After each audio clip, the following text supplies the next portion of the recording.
Thank you. You have a much better memory than mine. So in the Torah thinking of time, time is, who creates time? God. And it's an energy. And it's not just an empty, as I say, just an empty backdrop. We fill the hour with something meaningful, or we didn't fill the hour with something meaningful. That's true on our end. But time is not just neutral. It kind of has a certain flavor. It guides us in a certain direction. So when we speak about, when it comes to Passover, to use a simple example, when it comes to Passover, which is the 15th day of the Jewish month of Nisan, and which is the anniversary of when the Jews left Egypt, or were liberated from Egypt, it's not only that it's that the 15th of Nisan was a neutral day.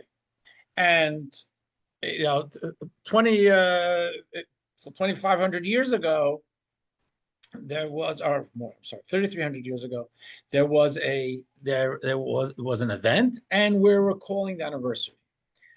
From a Jewish mystical and spiritual perspective, the 15th of Nisan has a certain flavor to it. It has the character of freedom.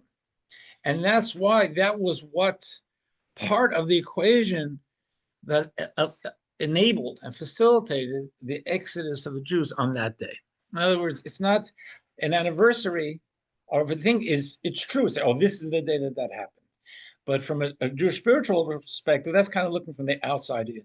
That was a day which we had a character, we have no unspecified character. Now something happened, we have a character. No, they had character, and that may have been part of the reason that the contributing factors into what happened on that day. So when it comes to horoscope, while Torah thinking does not consider it determinative, and it's very clear that if I looked in the star ledger, if I bothered to look in the star ledger to find out what my horoscope was, it does not mean, oh my gosh, this is what's going to happen to me today. Do not believe that. But it is very possible that it's telling me about where my predisposition might be, if I'm a Virgo or whatever it is. So we're going to talk about that. Now, we're also going to talk about one specific lane of this, and try and draw someone who's born on a Thursday to draw some lessons from it. So what I mentioned before is I noticed this morning when I signed on to the website for this curriculum called Torah Studies, I noticed that they made a change. Usually, I'm able to download a PowerPoint, and the PowerPoint has the exact text that we have in the book. So here we read it in books, and then anybody can read it here, or certainly people who are going by Zoom, they're able to read it online. I'm not sure if this is a mistake or a new attitude, maybe trying to get everyone to buy the books. They don't have the text. They have some like little blurbs. So for those who are on Zoom, my apologies, because I would have given you a heads up. You can listen. We do have a couple of extra books if you want to get it. If not, you can buy them on Amazon. I mean, or come here, I'll give you copies. You can sit here and we can take this to the copy machine. Okay. So I want to actually let's just share what they do have here. Actually, first, before we do anything, it's not on this topic. We may as well get an overview of the Torah portion. It's actually not. Oh yes, it is. It's on page 2 in the books. God creates the world in 6 days. On the first day, God makes darkness and light. On the second day, God forms the heavens, dividing the upper waters from the lower waters. On the third day, God sets the boundaries of land and sea, and God calls forth trees and greenery from the earth. On the fourth day, God fixes the position of the sun, moon, and stars as timekeepers and illuminators of the earth. You notice what he's saying, they're being precise in the language. It's not saying God created day to day, because again, this is just a fun fact and an aside, which is not going to be the topic for today. What the Torah indicates and what our rabbis have taught for thousands of years is that all matter was created in one instant, what we'd call today the Big Bang. But Torah believes in a banger, God creating it. So all matter was created in one instant, and the 6 days, what we call 6 days of creation, were actually 6 days of formation, putting it all together. But the raw material of stuff was in one instant. And that's what we're saying. On the fourth day, God fixes the position. It doesn't say God created the sun, moon, and stars, because everything was created initially. It says that God created the heavens. Is the heavens, because I understood from the past discussion that we don't do have the concept of heaven. Hell, this is not the same. No, it does not say it. You know, it has nothing. What you're calling heaven is not. It is not mentioned there at all. What heavens does this mean? It forms. He means the sky. Heavens, both heavens. Yeah. It means the clouds. As I was talking about the moisture above and the moisture below. Okay. Quickie question. Sure. I've heard it said that the Kenites were actually descendants of Cain. Is that what's It says clearly in the Torah what the Canaanites. Canaan is Shem. Hi. You look at in these week's Torah portion. You can see the exact. The answer is no. I don't think they're. It definitely Canaanites and Canaan. Okay. In the Hebrew, there's no relationship between those two words. They're all right? Similar but not related. is similar. Yeah, similar more in the English than in the Hebrew. Yeah. Okay. Okay.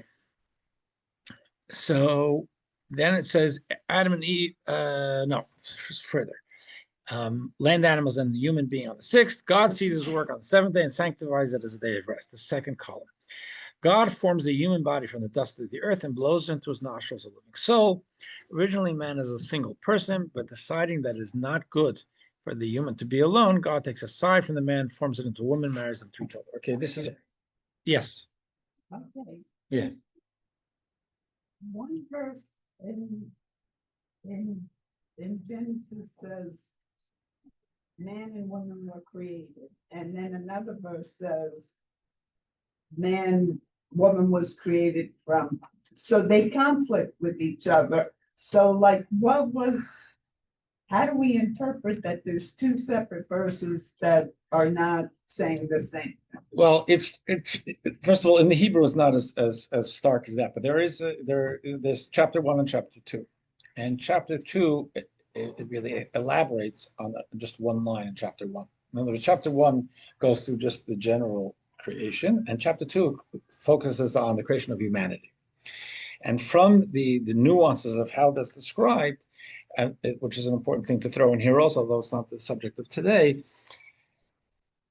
the Torah is not describing what is kind of the conventional narrative that's out there in the Judeo-Christian world, or that God created Adam, a man, and then took a rib to create a woman.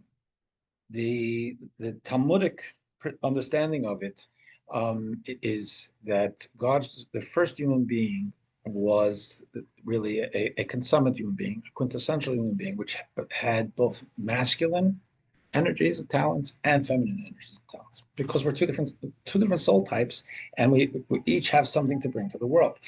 The first human was what we would call today maybe androgynous, and theoretically could have propagated on its own. Then what God said is, it's not good for a human to be totally self-sufficient.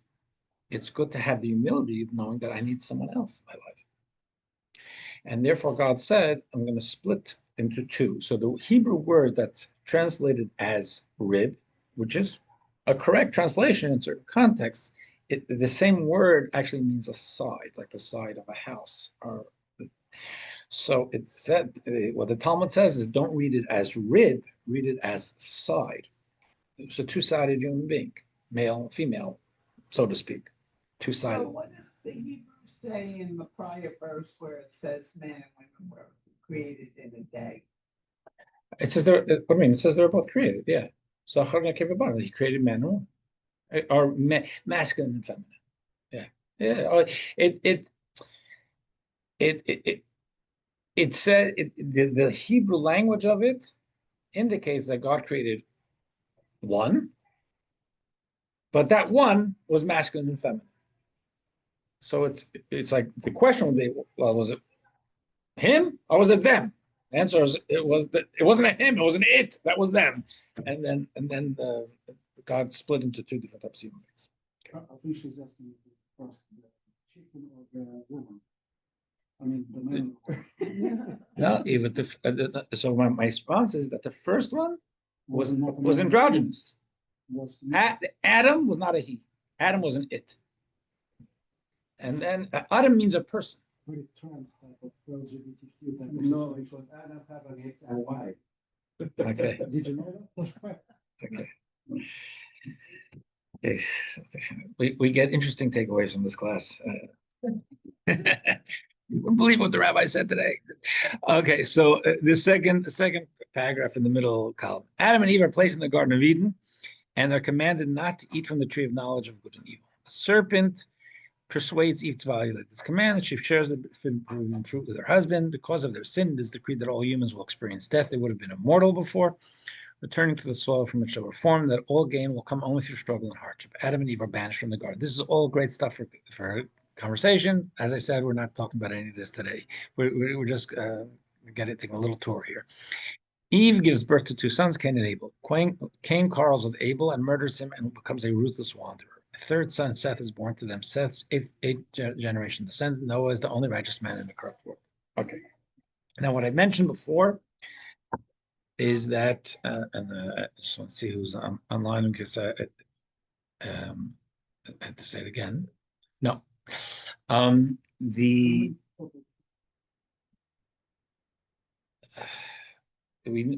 a few for sure. There's two we're talking about in the beginning, and then we don't know the exhaustive list. We know a few more such from Adam and Eve, from McCain and Abel. That comes up after There the. is no definite numbers because it says that 8 generations after the female procreated. Oh yeah, they had. It says we're told that they had girls too. Just that we just don't know the names, Numbers. the numbers. So, what I mentioned before is that today's conversation is going to be largely about the idea of a horoscope. That the idea that in creation there's this understanding that there are influences beyond what we can see that kind of impel us, just like a person is born with certain proclivities. A kid, you say it's a natural, they're predisposed to something, or maybe genetic from their parents, whatever it may be. Maybe you can trace something somewhere genetically, say just in the hour, the day, the time they were born. There's a character to the time in which they were born, which also is kind of a subtle wind pushing them in a specific direction. We do not believe that it is determinative, but people have instincts. Why is one person born with what seems to be more of a I don't call it a weakness, but a predisposition to temper or anger. Another one more of a predisposition to kindness and generosity. It's luck of the draw, right? But we say that there are subtle things pushing pushing us in a specific direction. But ultimately, it's important to know that the Torah sees our moral decisions as being in our own hands. Some of them have a harder time. Some of us have a harder time with something than others. One person to control the temper is easy because just that they're a little more docile naturally. For another person, it's a big struggle. And only God knows exactly the deck we're dealt and what our actual accomplishments are because sometimes two people could seem to be ending up at the same place, but one worked really hard to get there, the other one just naturally there. Okay. If only have Palestinians ever claimed to be descendants of the Canaanites? That's a good question. It's not for today, but I would say that it depends who are the Palestinians. Have people said it? Absolutely. That they're Philistines, anything. I've heard lots of those things, but to our knowledge, the only at least from the perspective that I've seen, the only people that have been there consistently for over 3,000 years have been the Jews. The Palestina was a name the Romans gave because of Philistines. I don't know. I'm not an anthropologist. I'm not going to weigh in too much about it. I know it's been hours, and that it's just Leon. We could maybe we could just settle with this. Our Torah, our holy book, and the Quran, our holy book, and the New Testament, the Christian, the Catholic and Protestant holy book, all of them say that God gave Israel to the Jewish people. I'm going to respect their religions and go with that. Okay. The Philistines were Greek. Yeah, I know. Creeds, whatever. Yeah. People from there, can you say? I mean, I think a lot of this is speculation, but it's a reach. You know, you're trying to work backwards to stake a claim to a land. There's no what? Yeah, that's interesting. Yeah, the balance, yeah, the B, yeah. Okay, days of creation. I mentioned before that unfortunately I can't bring up any the text on it because they're no longer allowing that for whatever reason. Maybe that'll change next week, maybe not. So right now, it's all I can show is what we have here. 1 second. Here, I'm sorry. Why is this not?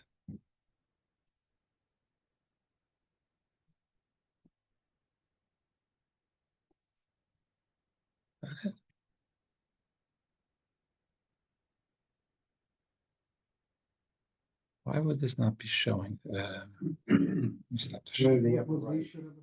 What? What's the issue? I'm trying to share something. Okay, so if you pick the PowerPoint, it doesn't share. Oh, there you go. Okay, good. Thank you. Okay. So here, this is all they have, not the text. Question for discussion: are we bound by our horoscopes? Do we have free choice in the matter? See this here, the Torah has a complex system of horoscopes where the creative energy of each day represents specific personality traits. But so let's just start with this. There's something in the Talmud. We'll look at text 1 on page 4, and I'll try to read it clearly for those online who don't have it in front of them. This is a kind of a cryptic part of the Talmud. It says the following was found on page 4. Rabbi Yeshua ben Levi's notebook. Rabbi Yeshua ben Levi was a great rabbi of the Talmud. He said that a person born on Sunday will be either righteous like light or wicked like darkness, because the first day is light and darkness, because light and darkness were created on Sunday. Page 5. One born on Monday will be short-tempered because the waters were divided on Monday. It's the time of division. One born on Tuesday will be wealthy and promiscuous because they don't have to. Wealth and promiscuity don't necessarily go together, but it meant that there's like abundance because our abundant personality, because vegetation was created on Tuesday. One born on Wednesday will be wise and enlightened because luminaries were created on Wednesday. One born on Thursday will be generous because birds and fish were created on Thursday. We'll get into that a little later. One born on Friday will be a seeker. Rabbi Menachem ben Yitzchak said the person will be a seeker of God's commandments. And one born on Shabbat will be called a person of great sanctity. Now, so this sounds like it's, very, very determinative. So to understand the piece of Talmud, let's look at text 2, page 6. This is from the Medrash. also our Talmudic rabbis. God, this is a general statement about life. God decides the fate of an embryo, male or female, weak or strong, poor or wealthy, short or tall, ugly or beautiful, fat or skinny, bashful or brazen. There's a lot that is just in our cards. God determines all the events we will experience. However, because God does not decide who will be righteous or immoral, that is left to us. As the text states, see, I place before you today the life and the good and the death and the wicked. Okay, so this is a basic understanding that in order for there to be a system of accountability in the world, and the Torah is a system of accountability, that means that we have to have free choice. Otherwise, how can there be accountability? If God created Hitler to be a monster, a human monster, a murderer, then he didn't do anything wrong. He played out the script that God gave him. He was bound by it. The reason that we feel feel free or adamant to say Hitler was evil is because we believe that he could have chosen to be a credit to humanity, to help in food kitchens or something, or at least not to be a murderer. So the idea, there is maybe a thinking of this, that the person is born a monster. We don't believe that. Some people are born with negative proclivities, but they don't. It's not determinative. If a person is, I guess the only thing we say is if a person is actually clinically insane, then we say, first of all, we say then they have no control. But there's a certain, they're not guilty by reason of insanity. Maybe you got to lock them up, but it's not like that they made a bad moral choice. They didn't have the ability to make a choice. So elemental to Torah thinking is that we all have room to make our own moral decisions. There's a lot in life that we cannot change. I can't change the color of my eyes. There's a lot that was laid out by God for my path in life, your path in life, and they are what they are. These are just factors, built-in factors of our lives. But in the spaces we get to make choices, moral choices. What are we going to do with these factors? And maybe to change some of the things we're given. If we're given struggles, personality struggles. So one of the things that we read in text 1 was that some of these days are like promiscuous. That's a moral failing. Or sanctity, which is a moral strength.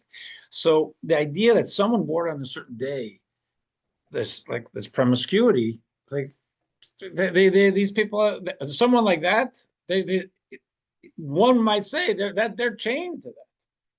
So if they're promiscuous, what do you want from them? God created them that way. Or if someone shows the sanctity, you say, oh, well, it's not because they worked or they're an evolved human being. They were born on Shabbos. So we really can't be that way. The good is virtuous because we choose it. The bad is evil because we choose it. So we're trying to find a balance between what the Talmud seems to indicate is that there is an influence of the zodiac, and the idea that when it comes to morality, it has to be our choice. And if you look at this graphic, is God gave us free choice over our moral decisions. That's a basic understanding of Torah thought. So now let's go to text 3, page 7. Rabbi Yochanan said, Jews are not subject to the influence of the constellations. Now, it means what the Talmud was saying is that all of humanity is subject to the zodiac. In text 1, it didn't say only non-Jews, so clearly Jews also have that influence. But Rabbi Yochanan is saying is that we have, through our connection with God, we have more of an ability to be able to rise above the natural influences of the zodiac. Rabbi Yochanan followed his own reasoning, for he said, How do we know that Jews are not subject to the influence of the constellations? It is written, so says God, learn not the way of the nations and fear not the signs of heaven. This is a scriptural verse that God tells the Jewish people, don't worry about the constellations, about the zodiac. For the nations are intimidated by them. Other people, especially in ancient times, were very concerned about the definitive nature of the zodiac. They fear them, we don't. God tells us not to fear them, that he's going to give us special energy to be able to overcome it. Every person in the universe, Jew or non-Jew, has the ability to get past their proclivities. But there's some special ability that we are able to access if we work at it. We're going to get to that in a second. Our fortune may influence us, fortune meaning the zodiac, but it never removes our free choice. Okay. And here's our fortunes endow us with particular inclinations that make certain moral choices easier or harder. Now let's go to text 4.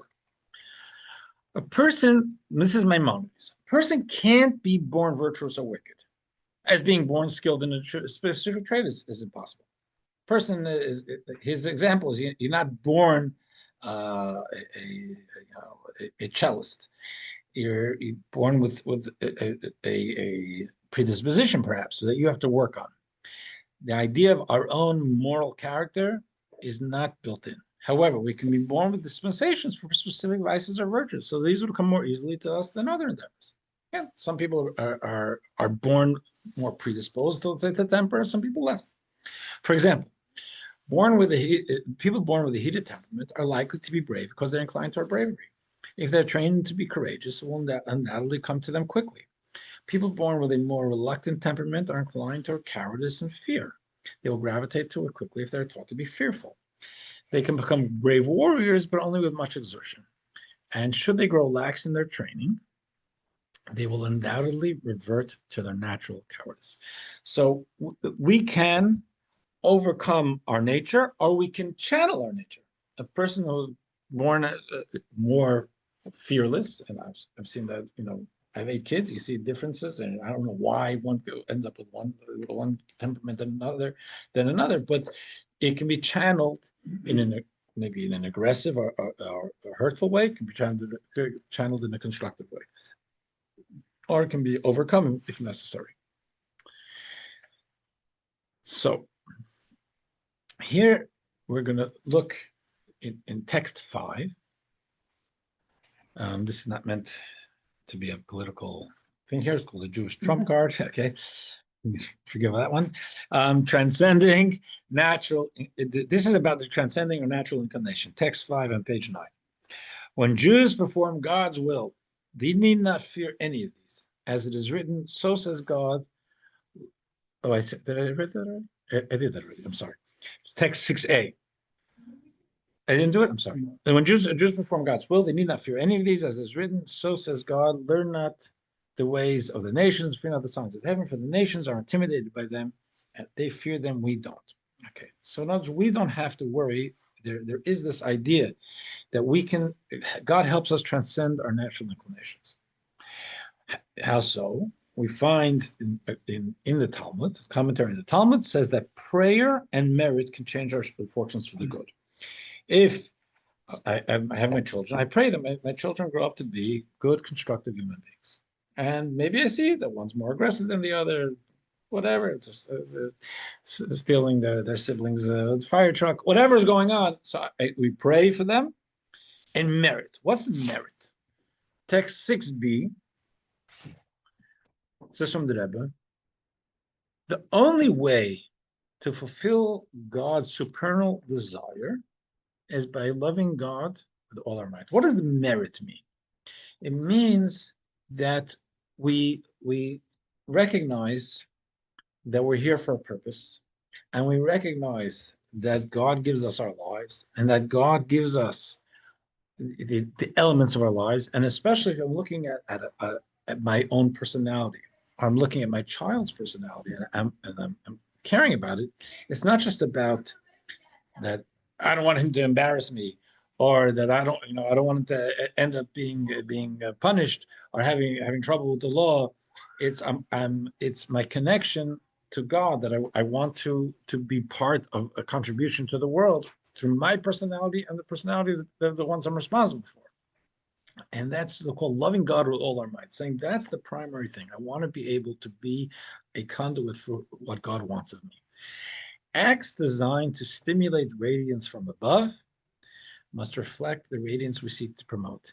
If we want God, and this is a little bit cryptic language, if we want God to help us get past the natural barriers God has given us, let's say I know I have this problem with impatience and temper.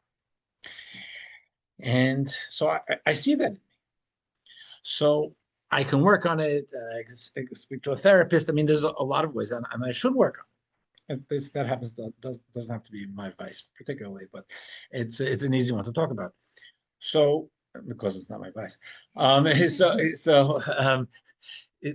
here the advice is for me to say, I want God to help me transcend my limitations, so I should transcend my natural limitations in my focus on God. I should get beyond. Usually, we're self-oriented and self-directed, and we want God to bless us, but we should break our personal ceiling on saying on some abandon, saying I want God in my life.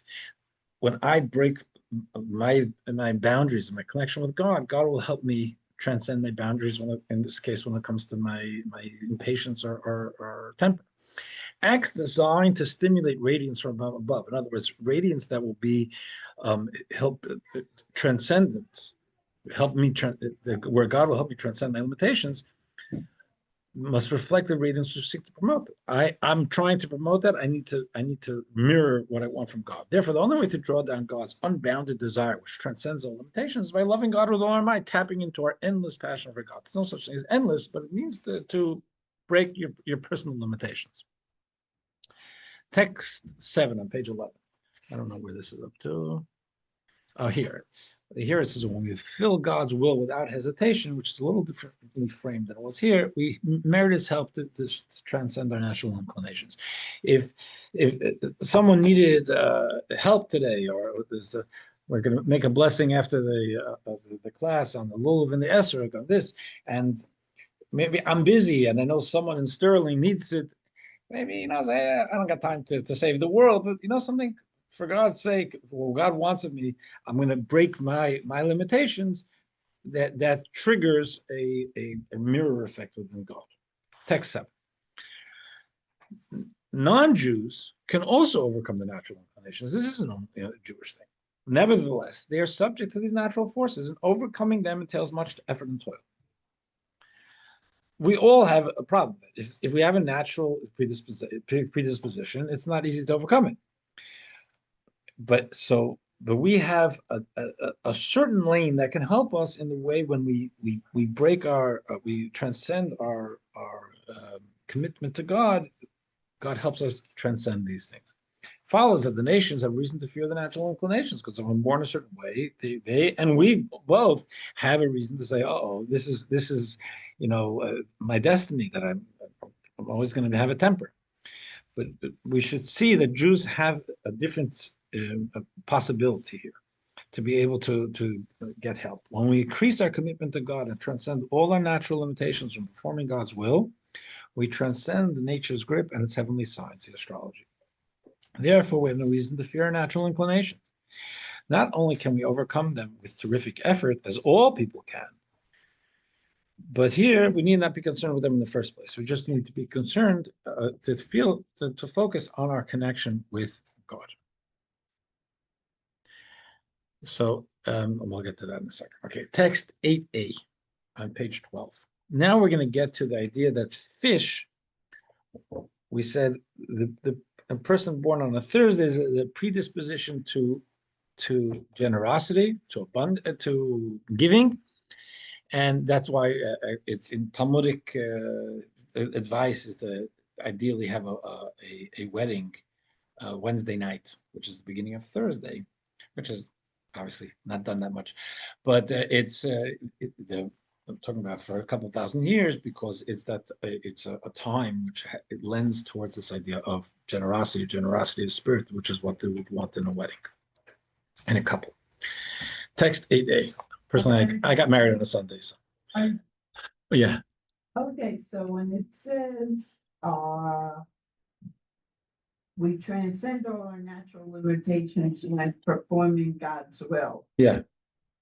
Uh, do we always know what God's will is for us? I always is a big word. I think we often know, for instance, today is Sukkot. For Jewish people, this is a mitzvah. I'm going to say that's God's will. If you hear of a need or get to know of a need of other people, you could, looking through, through spiritual eyes, say, well, if God arranged that I should know of it, maybe there's some way I can help it. I can meet it. So when I say that I know it's God's will that this is what Ron needs to do today, I don't have such a clear view of the bookkeeping. But one thing I know is that today's Sukkot. So I know that we're all supposed to be using the Lulav and the Esrog, which take us, 30 seconds apiece. We'll do it before the end of the class. There's no film today, by the way. We're off. Okay. I was hoping. Okay, see if you can get a special dispensation. Okay, text 8a, total immersion. Among all creations, God only endowed fish and birds with the blessing of proliferation. In the scripture, God creates in the 6 days of creation and formation. We speak about a lot about God creating animals, but when it came to fish and birds, God doesn't only create them, but blesses them with proliferation, with abundance of that they should proliferate. Why? It says they require this blessing more than others because they are frequently trapped. God kindly endowed them with this ability to avoid the shrinkage of their species. This is what the Talmud tells us.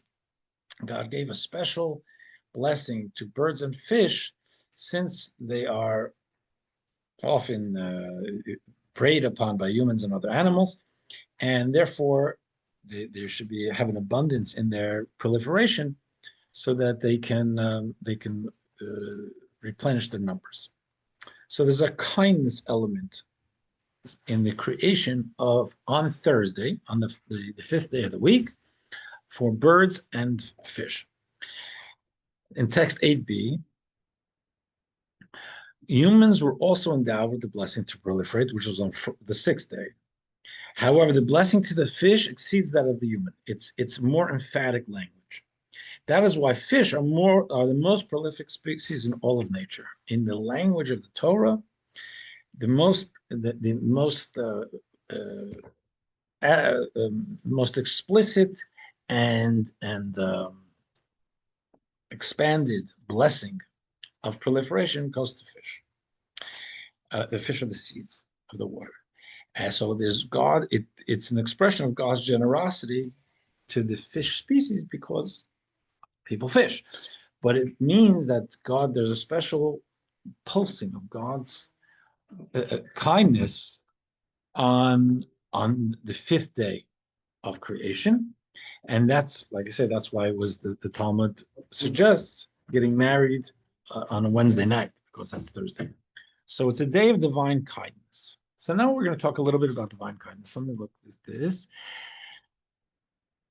Here, and we're going to get into it. It says God's kindness is unlimited, and God gives generously without regard for worthiness or sufficiency, at least at its core.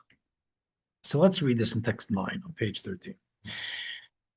We're going to talk about the first 26 generations that are described in the Torah. Though the people were pagan, they were nourished by divine kindness. There are 26 generations of pagans. Before we get to Noah and Adam, to Abraham and so on, there was an abundance of kindness from the source of all kindness, where provisions are made even for those who transgress God's will. The first 26 generations, even though it was pagan and idolatrous, and clearly there were problems that evolved at the whole Noah, that's why the whole Noah and flood evolved. God gave the world its nourishment, humanity's nourishment. By Torah law, these people did not deserve such kindness. It wasn't a quid pro quo.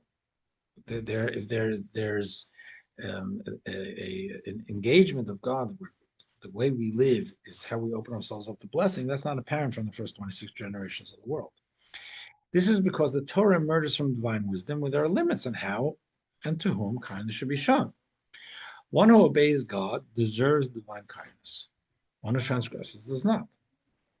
I mean, it's like in any system. There's going to be consequences. However, the first 26 generations received divine kindness in ways that exceeded the Torah's rules.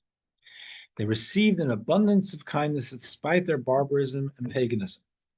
They received it purely out of divine kindness, which exceeds all bounds. They received abundant bounty, wealth, and honor with few constraints. So this is specifically on Thursday, we say that with the creation of the fish, we saw that level of divine benevolence that we saw with given to humanity those first 26 generations, when it's just God giving. So here we're going to relate it to the fish in text 10, 14. This is especially poignant according to the opinion of Rabbi Shimon ben Gamliel. He says that something created in water cannot form an obstruction to water. Since water is critical to their existence, fish and water cannot be separate entities obstructing each other. They're part of the water. Water is their true identity. So let's talk about fish. Fish are fish. They're animals. They're morally neutral. But fish represent something. And they represent something actually in the zodiac too. Fish, we say, don't have eyelids. They represent God's constant watchfulness. There's something, fish are, a kosher species of fish doesn't need any preparation. Right? A kosher species of animal, once you get it, you got to prepare it. There's kosher slaughter, there's salting, all that stuff. Kosher fish, it doesn't need anything. Why? You see, it has more. It's more automatically suitable for the nutrition of my soul. It doesn't need to be elevated for it to be used properly. Part of it is in the beauty of water. Water is we feel it as kind of a spiritual creation. There's something beautiful to sitting around water. Water is in the mikveh, it's the immersion. Water is a pre-creation state. A baby is in an amniotic sac. The whole idea of conversion comes through going to a mikveh. Walks into the mikveh, a non-Jew dunks and comes out a Jew. In the regular women experience, it's a rebirth idea, which is a male one too, not biblically, but it's something that males try to tap into. So the idea of them living in water and being so much part of the water experience, it's indicative of the more spiritual inclined nature, even though it's a physical being, but it's something that has a certain spiritual quality. And this commentary, this opinion in the Talmud, because of Rabbi Shimon ben Gamliel, says that a fish is not a separate entity to the water. And here's where we go. There needs to be, in any mikveh, there are a lot of laws about the mikveh. Complicated at time making this mikveh. Mikveh needs a certain amount of water, minimum amount of water. It's 40 sa, which is a Talmudic measurement. Let's call it 60 gallons. It's a lot more. So let's say it has to be in one tank, one pool. What happens if I have 30 in one pool and 30 in another pool, but there's a hole connecting them? And I can immerse my body. I can cover my body, no problem. Because the hole connecting them determines that it's not two separate ones. What Rabbi Shimon ben Gamliel is saying is, what happens if a fish clogs the hole. It's there. So I have 30. You have the hole, but the water's not going through because there's a fish there. It says a fish is not considered a separation when it comes to water. It's one with the water.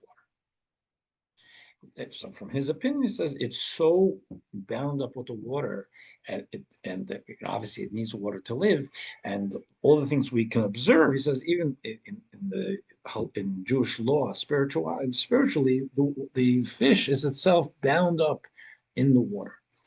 Accordingly, the water that covers the fish does not conceal the fish. On the contrary, it reveals something essential about the fish.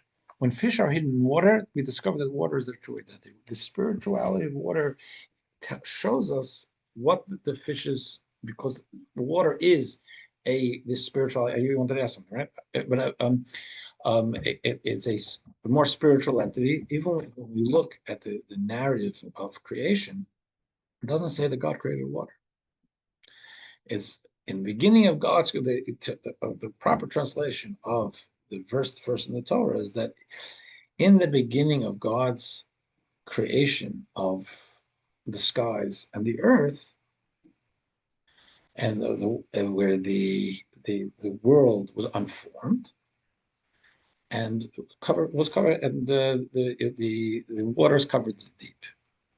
In other words, waters are creation.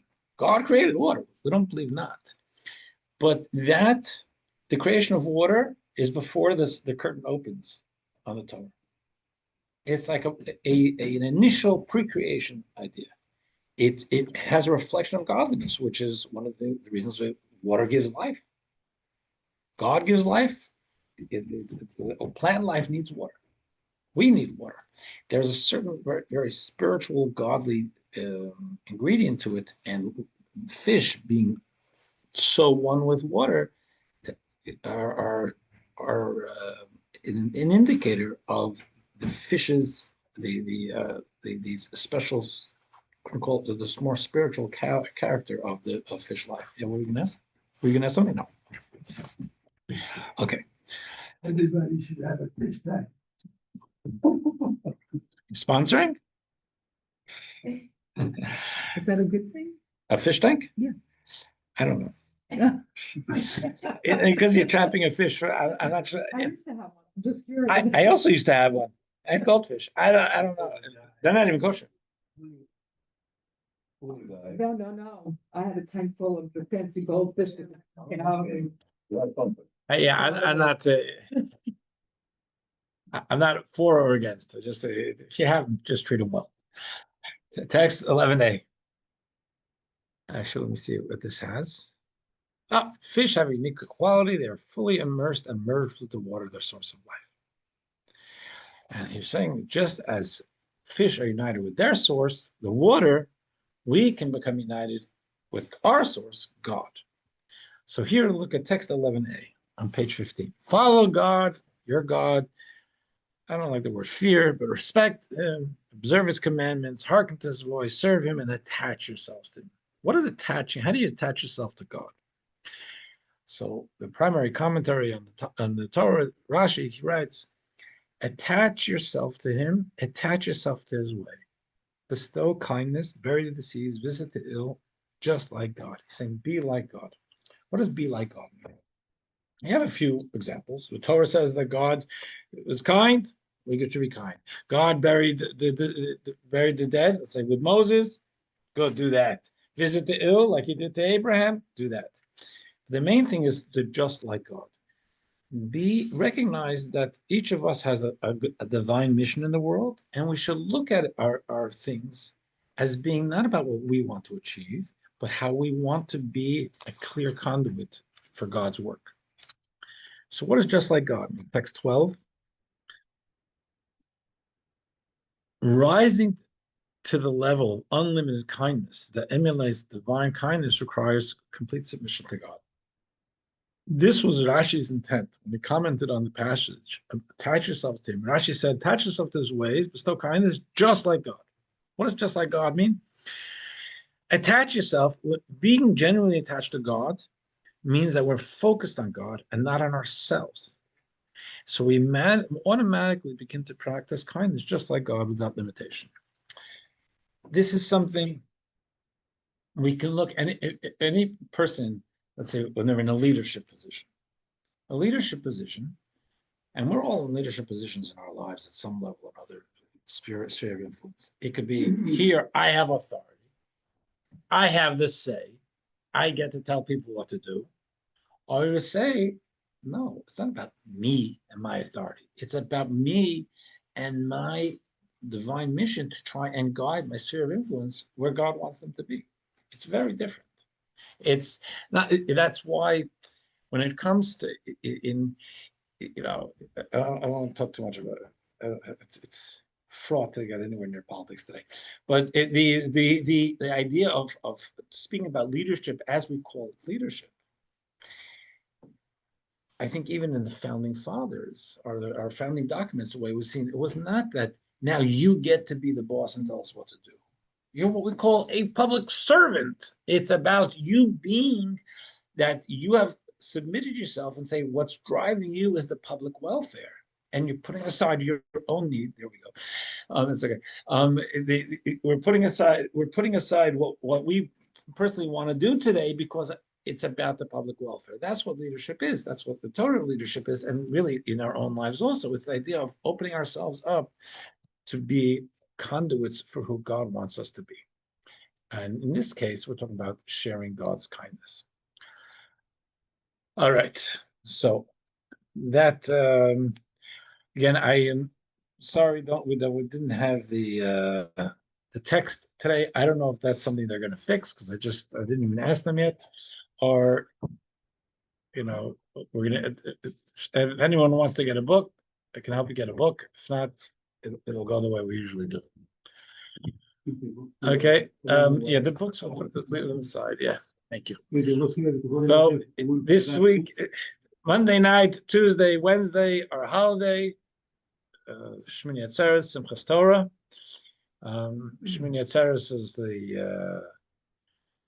is when the October 7th massacre happened 2 years ago. So hopefully this Shmini Atzeres will be celebrating. 2 years ago, we had to dance anyway in the midst of all the shock and horror.